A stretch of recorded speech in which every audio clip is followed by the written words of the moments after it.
So immediately after I left, maybe the first time, I did go through domestic violence counseling, and it absolutely made a difference.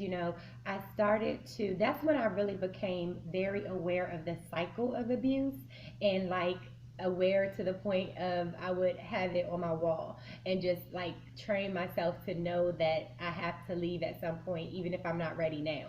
And so, and like when I say leave, I left, but then you go back. And so Mm-hmm. even after counseling, I went back, but I was more educated, and I made some very hard decisions about my life going through counseling, and it just allowed me to know that I wasn't by myself. And so I definitely encourage people when they're going through things like this to absolutely seek the advice of a professional.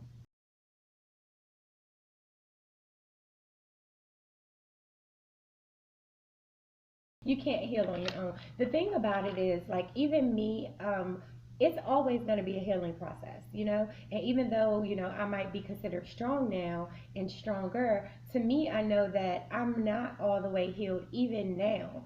And so you can't heal on your own. What you can do on your own is bury it. You can try to forget it, but then there's something that's going to happen that triggers everything. Or you're going to try to be in another relationship that won't work, and you'll be in a series of relationships that won't work, and you won't ever realize why they aren't working. But also, the thing about it is, there is a certain type of personality, a certain type of person I think that abusers even target, or they know how much they can get away with. Mm-hmm. Because you have to understand, the reason why you can't get over it by yourself is because there's so much working behind the scenes and underneath it. You know what I mean? Your Mm-hmm. abuser might be a narcissist.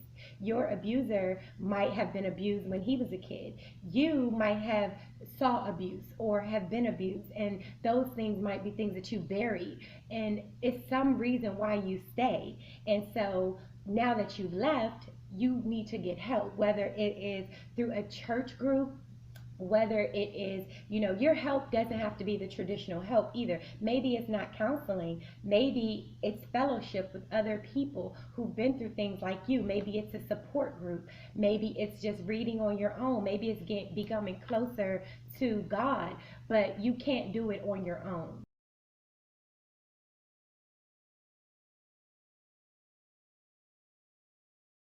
After I left, my mind cleared up a lot, and I started writing because I actually was very angry still, and I wanted to complain.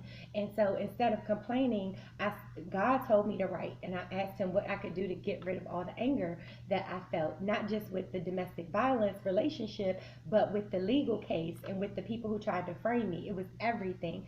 And so He told me to write, and I started writing, and I wanted to complain, and he revealed the entire thing to me in the form of these 10 blessings, and it was like I couldn't complain anymore.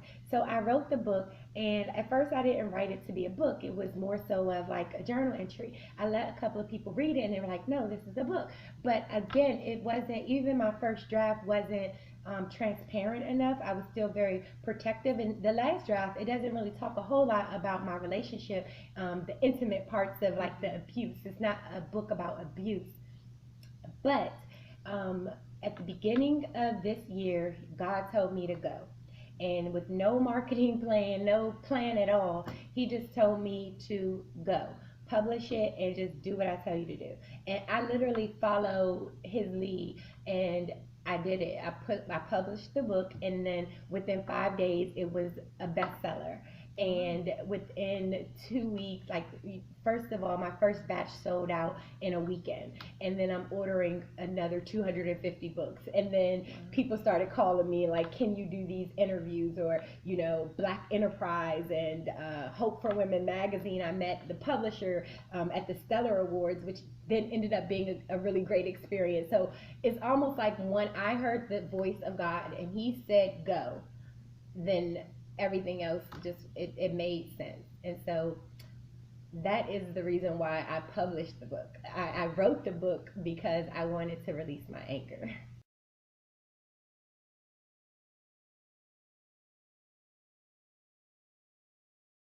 Yeah, absolutely. I have, especially in our area, because I do a lot of work in community organizations with nonprofits, and so a big part of my career has been helping nonprofits brand themselves. And so I've worked with various organizations that are doing things. Some of them are really small, some of them are big, but I have heard of and I had been an advocate, and even had spoke about domestic violence before.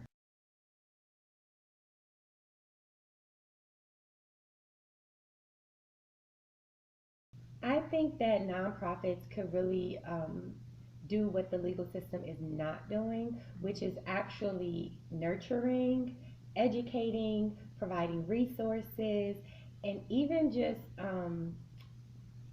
ways out, like whether it's shelter, whether it's, connecting with someone else, whether it's just inspiring and empowering a victim, like, just showing them that it's a light at the end of the tunnel. It's another side. So the legal system doesn't worry about that. All they want is to convict the abuser. That's really what they care about. And if you aren't pressing charges and testifying, and they don't really care. Right. But nonprofits have a very unique role in that the job of nonprofits is to care. And so just to care, I think, is enough.